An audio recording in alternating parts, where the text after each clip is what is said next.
Hello, distinction students. Welcome to our English online class. This is your tutor, Miss Cynthia Miunda. This video will discuss summary writing. Okay, so when we talk about summary, what are we referring to or what do we mean? So a summary is simply a brief account of a story or speech heard, read, or seen. Okay, so it is just a brief account of a story heard, um, a speech that you heard, or something that you read. Could also be something that you saw somewhere. Okay, so in short or in simpler terms, to simplify it all, a summary is about being economic with words. Okay, so some of us are too economical when it comes to money, when it comes to other things. But now, when we talk about summary, it is you as an individual being economical with words, okay, by only supplying the sort for information. All right. So, what is the aim? Or rather, before I go to what is the aim of a summary, you need to know that there are two types of summary. The first one is the prose summary, okay? So, what do we mean by prose summary? So now this is the writing or required information, okay? Needed information in full sentences and in paragraphs, okay? But in brief, to the point. So you go straight to the point when we talk about prose summary, okay? In simpler words, a prose summary is just a short statement that expresses the main ideas of a passage, okay? So you only pick out the main ideas. What do you want to communicate to the audience, okay? That is what we refer to as a prose summary. Now, for a candidate, for a grade 12 student, for a GCE student, what you need to have full knowledge on, okay, is a prose summary, because it is the one that is mostly examined, okay? So you are examined on prose summary, not the note summary. So now when we talk about note summary, okay, now this one is where you list the required information, okay, in brief form. So you just make notes and like making paragraphs, okay? But then we will only concentrate on the prose summary, okay? So we have said a prose summary is simply you providing the required information in full sentences and in paragraphs, okay? But those full sentences and paragraphs should be brief and straight to what? To the point, okay? So now, what is the aim of summary writing? So the aim of summary writing is you, the candidate, okay, in a summary component, okay, you should be able to answer the question as opposed to reducing the passage, okay? So it is not a summary if you leave out what has been asked of you, okay, by the examiner. So when you're writing a summary, your aim is to answer the question as opposed to doing what? To reducing the passage, okay? So if you haven't brought about these points, okay, that are answering the question, then it is not a summary, okay? So do not leave out the relevant points. You provide the relevant points in order for it to be a summary, okay? Then they should be in brief points, and those points have to be given in very straight forward manner, in a very straight forward manner, okay? Then let's get to look at the hints on summary writing. So I hope you pay particular attention on this. Now, the first one is you need to strictly stick to the required number of words. So when you're writing a summary, they'll give you a restricted number of words, okay, that you will need to write. Let's say they give you 250 or maybe 150 words to write a summary on the importance of making sure that you follow the road safety rules. Okay, so those precautions that you're going to give, those rules that you're going to give, the points that you give, they will need to be in prose form, they will need to be in sentences or paragraph form. Okay, and they have to be within the number of words stipulated. Okay, so when you're writing a summary, strictly stick to the required number of words. Okay, no word estimation will suffice. Okay, so if they have told you 150 or 200 words, you stick to the same limits that you have been given. Okay, so pay keen attention to the instruction. Okay, so in not more than, so it will begin like that: in not more than maybe 250 words, write a connected summary. Okay, so those are the instructions that you always see, okay, when you have been asked to write a summary. Then the second one, marks are given according to the number of required answers. Okay, the relevant points that you have brought out, that is how you'll be given the marks. Okay, so you as a candidate, you have to know that the relevant points in the passage are spread across the passage. Okay, now your job, okay, is to make sure that you read and understand the whole passage, so that it will be very easy for you to identify those relevant points. Okay, so that it will be very easy for you to identify those points, so that you can get the marks that you deserve. So the marks are given according to the number of required answers or relevant points that you have brought out. So make sure that as you're writing a summary, you bring out those relevant points, or rather required answers, okay, in order for you to get as many marks as possible. Then aside from that, while you as candidates are allowed to use your own words. Okay, so remember that in summary writing, you are allowed to use your own your own words. But what you should take note of is the fact that the meaning of that original passage should be maintained. Okay, it should not be altered. All right, by altered we mean it shouldn't be changed. Okay, so the candidates, you as a candidate, you ought to give grammatical competence precedence. Okay, so do not change the meaning of the passage. All right, make sure that as you're using your own words, the meaning of the passage is maintained.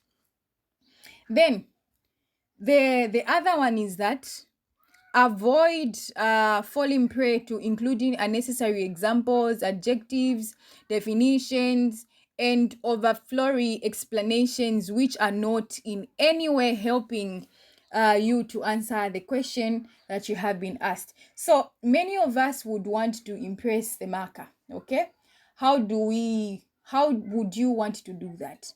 You might want to include the definitions of certain terms. You want to give examples. You want to give adjectives, okay, in order to give more meaning to maybe nouns and all that. But remember that you have been given a limited number of words. And aside from that, your job is to make sure that you present the relevant points in order for you to do what? To acquire your marks or to get your marks. So if you keep on defining certain definitions of words, and you want to provide examples that are not necessary, and you want to provide overflowing expressions, okay, which are not helping in any way, which are not helping you to answer the question in any way, trust me, you would lose your marks. Okay, so you should avoid such things. Then aside from that, always write in prose unless the question demands otherwise. Okay, unless the question demands otherwise. So remember that they will write a connected summary. Okay, so when they say write a connected summary, in simpler terms, write a prose summary. So they haven't told you to write a note-taking summary, but it's a prose or rather connected summary. So meaning that you are only limited, or rather you are only supposed to write in the prose form, not in the note taking or note making form. So make sure that you follow the rules, because when you write the note taking form way of summary, you lose your marks. Then the uses of generic words um actually has proven priceless in summary. Okay, so what do we mean by generic words? We refer to words which can be used to absorb other words, and in most cases the words that belong to the same word class. I can give an example of John bought grapes, oranges, guavas, tomatoes, berries, apples, mangoes, pineapples, watermelons, and bananas. So the sentence that I have given as an example, okay, would be summarized. How can you summarize it? John bought fruits, okay? You need to take note that the three words, okay, have been used as opposed to what to 15 in the original what sentences. Okay, so the generic word in this example is the word fruits. Okay, so instead of you mentioning all that, because all these grapes, oranges, guavas, tomatoes, and so on, they are reducing the number of words. Okay, so from 150 you might have reduced your number to maybe 145 or maybe 140. Okay, meaning that even as you are bringing out the relevant points, they will not be included, because you will have used these words that might have taken up the space, okay, that you're supposed to use to bring out the relevant points. Okay, so make sure that you use generic words, okay, that can help you to explain whatever you want to explain. Okay, so aside from that, do not include points, okay, though relevant but are not in the passage. So there are some of us that can be reading about the effects of drug abuse, right? And then there are certain points that have not been included, that have not been added or rather included in the passage, but you feel they're relevant and they're important, and then you want to include them in your prose summary. So we do not do that. You only stick to the points that have been discussed in the passage. So points that are not in the passage are not to be included in your prose summary. Okay, so all relevant points must be derived from the passage that you have been given, and not from what you feel and think is what is correct or should have been mentioned in the passage. So I hope we're clear on the hints. Then let's talk about the procedure. Okay, the procedure. How do you go about writing this summary work? Okay, so the first one is you read and understand the question. Remember that when you read and understand something, it is very easy for you to answer the questions that you might be asked. So read and understand the question.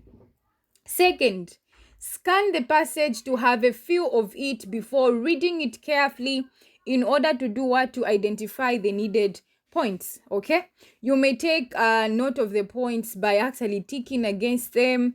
Okay, and some other friends of yours or some other people, what they do is they just underline the points they feel are relevant. Okay, so after you read and understand the question, you go to the passage. What do you do when you go to the passage? You scan the passage, okay, in order to identify the relevant points. So as you begin to identify the relevant points, you can tick or underline the points you feel will help you answer the question that you have read. Okay, then arrange the points in chronological order. What do we mean by this? You rearrange the points logically and write a fluent summary in a passage form. So you rearrange the points logically and write the fluent summary in a passage form. Okay, so you use the appropriate link words where necessary.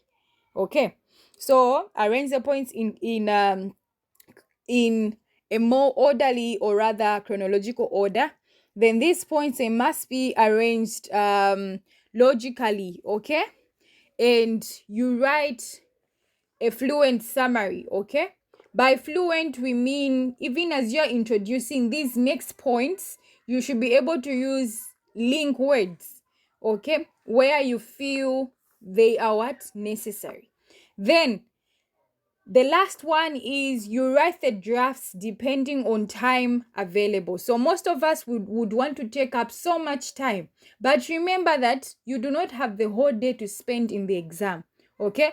So the draft that you are creating, you can only do it maybe within 5 minutes or 4 minutes because you're racing against time in the final exam. So you write your draft depending on the time that is available. Okay, so if you do not have the time, you can just go straight to the passage. You look at the passage, you bring out the relevant points and all that. Okay, so if you have all the time, you can write the draft. Okay, then you edit, then you go through the summary, okay, for length and what in grammar corrections. Okay, so as you're going through, just make sure that your words haven't gone beyond the stipulated number of words. Okay, then if you have made any mistakes on the spellings, you correct such. Then if there are